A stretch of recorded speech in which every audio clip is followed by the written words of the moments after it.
Hello विद्यार्थियों, हम पृथ्वी एक ग्रह के रूप में आपके अध्याय 2 की बात कर रहे थे। इसके अंतर्गत हम आज बात करेंगे पृथ्वी की उत्पत्ति के संबंध में। आज हमारा जो ग्रह है, जहाँ पर हम सभी निवास करते हैं, जैवमंडल पाया जाता है, इस की जो उत्पत्ति है वो किस प्रकार से होती है।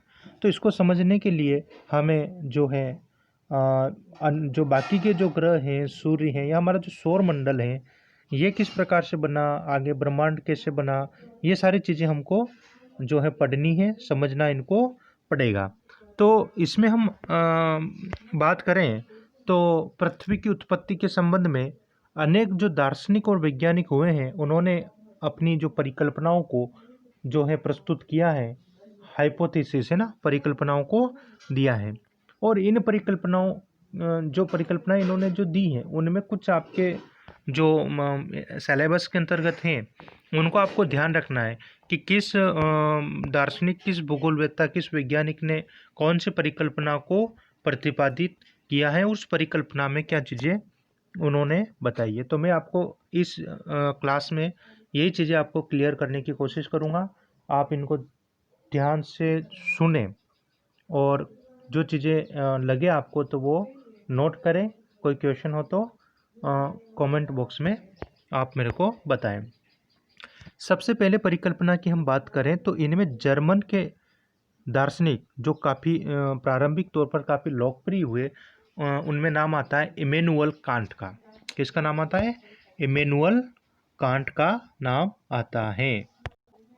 इमैनुअल कांट की हम बात कर रहे हैं। 1755 ईस्वी में इन्होंने वायव्य राशि परिकल्पना का प्रतिपादन किया, जो कि न्यूटन के गुरुत्वाकर्षण के नियमों पर आधारित थी। आप देख सकते हैं ये जो फोटो है, ये इमैनुअल कांट का है। और इमैनुअल कांट जो है कहाँ के हैं? ये आपके जर्मन के हैं, है ना। जर्मनी के प्रसिद्ध और लोकप्रिय दार्शनिक हुए हैं। और इन्होंने अपनी कौन सी परिकल्पना को दिया? वायव्य राशि परिकल्पना को इन्होंने दिया। और इसी परिकल्पना को आगे जाकर ग्रहाणु परिकल्पना के नाम से भी जाना गया, है ना। ग्रहाणु परिकल्पना के नाम से भी इन्होंने इसको जो है मतलब इसको जाना जाता है। देखो, इस परिकल्पना में जो है इमैनुअल कांट ने ये कहा कि प्राचीन जो है आद्य समय में या प्राचीनतम हम बात करें, जब ब्रह्मांड की उत्पत्ति हुई, ग्रहों की उत्पत्ति हुई, तो ब्रह्मांड में छोटे छोटे जो आद्य पदार्थ हैं वो बिखरे हुए थे। वो आपस में जो है घनीभूत होते हैं, जुड़ते हैं, फिर उनमें टकराव होता है, तो इस प्रकार से उनमें गति पैदा होती है।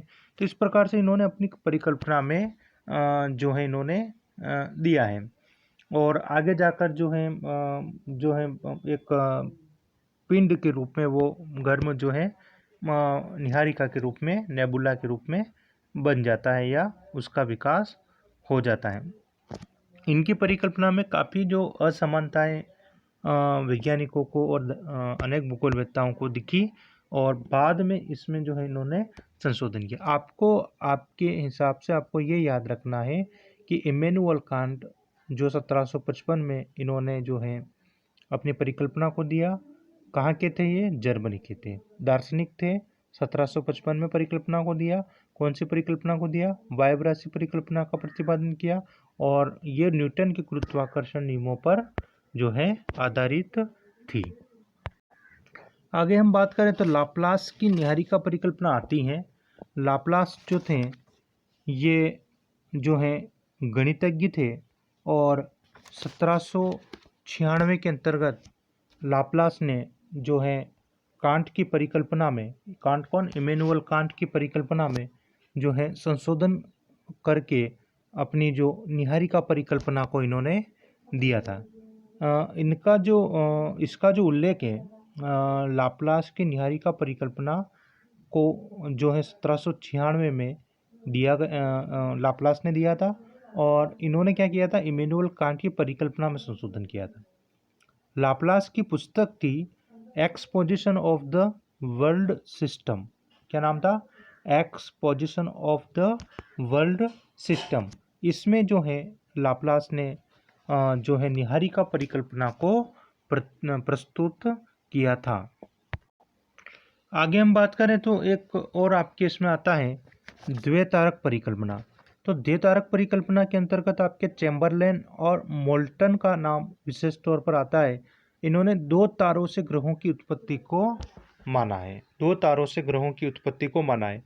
क्या कहा इन्होंने कि देखो, चैम्बरलेन जो थे और मोल्टन जो थे, इन्होंने दो तारों से ग्रहों की उत्पत्ति के परिकल्पना को प्रतिपादित किया।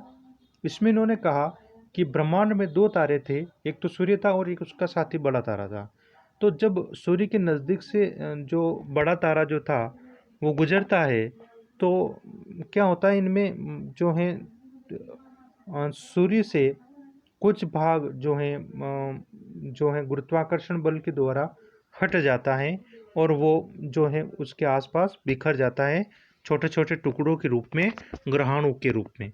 और वो धीरे धीरे वो जो ग्रहाणु हैं वो आपस में धीरे धीरे जुड़कर ग्रहों के रूप में बनते हैं और वो फिर सूर्य के चारों ओर चक्कर लगाते हैं और इस प्रकार से ग्रहों की उत्पत्ति जो है होती है। या चैम्बरलेन और मोल्टन जो है वो मानते हैं। इसी क्रम में अगर हम बात करें, एक और परिकल्पना आती है द्वितारक सिद्धांत में, जेम्स जीन्स की ज्वारीय परिकल्पना। 1919 में जो है जेम्स जीन्स ने अपनी ज्वारीय परिकल्पना को प्रतिपादित किया था और बाद में 1929 के अंतर्गत जेफ्रीज महोदय ने जो है इसमें संशोधन प्रस्तुत किए और इस कारण से जेम्स जीन्स की जो ज्वारीय परिकल्पना थी उसका महत्व जो है वो काफ़ी बढ़ गया। देखिए, जेम्स जीन्स की जो ज्वारीय परिकल्पना ये भी दो तारों से संबंधित है। ये परिकल्पना भी हमें कहती है कि ब्रह्मांड में दो तारे, एक तो सूर्य और उसका एक साथी तारा पहले से मौजूद था। जब सूर्य के नज़दीक उसका साथी तारा गुजरता है तो दोनों के गुरुत्वाकर्षण बल के कारण सूर्य से एक सिगार नुमा आकार का जो है कुछ भाग निकल जाता है। किधर? साथी तारे की ओर। जब तक वो पदार्थ जो है साथी तारे के नज़दीक पहुंचता है उससे पहले वो साथी तारा सूर्य से कहीं दूर चला जाता है।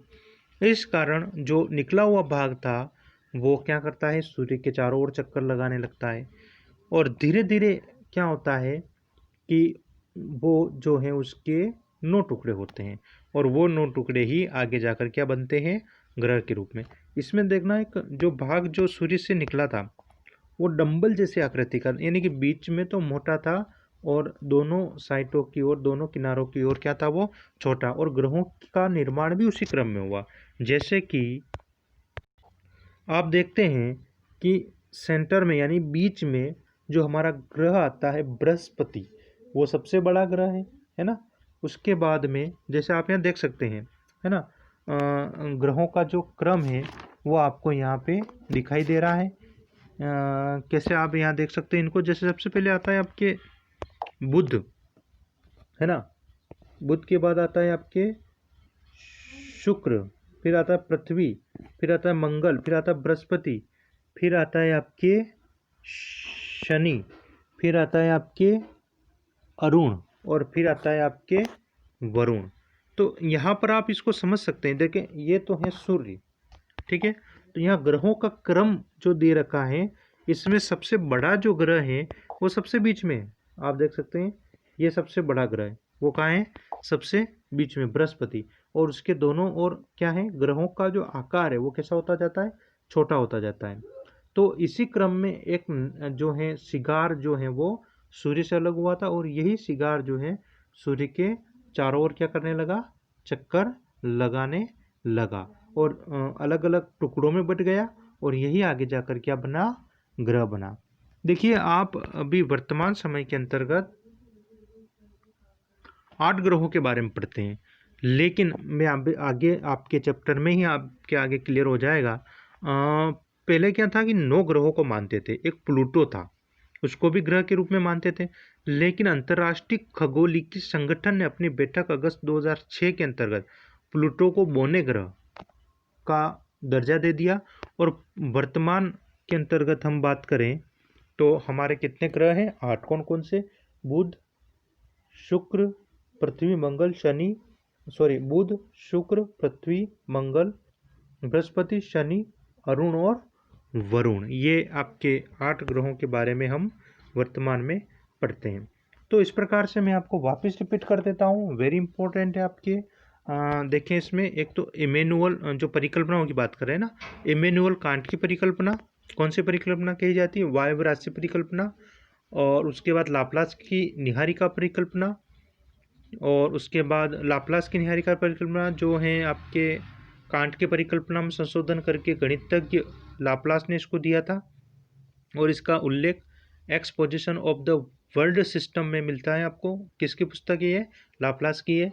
चैम्बरलेन और मोल्टन की जो परिकल्पना है, इन्होंने 2 तारों से ग्रहों की उत्पत्ति को माना है, एक तो सूर्य और एक उसका साथी तारा। और इसी प्रकार से जेम्स जिन्स की जो ज्वारीय परिकल्पना है, ये भी 2 तारों से ग्रहों की उत्पत्ति को मानती है। 1919 में जेम्स जिन्स ने इसको दिया था। जेफरीज ने 1929 में इसमें संशोधन प्रस्तुत किए थे, और इस कारण से इसका महत्व बढ़ गया था। जब 2 तारे आपस में आते हैं तो क्या होता है, ज्वार उठता है।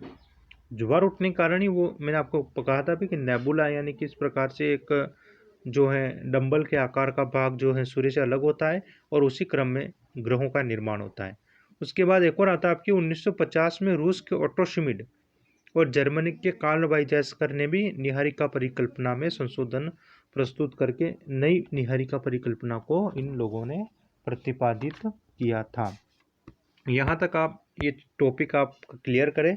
पृथ्वी की उत्पत्ति और पृथ्वी की उत्पत्ति के संबंध में विभिन्न जो वैज्ञानिक दार्शनिक जो हुए हैं, उनके मतों को आपको कंप्लीट करना है। इनसे संबंधित कोई भी आपका क्वेश्चन हो तो आप कमेंट बॉक्स में पूछ सकते हैं। अगले वीडियो में हम ब्रह्मांड की उत्पत्ति के संबंध में बिग बैंग थ्योरी को पढ़ेंगे। धन्यवाद।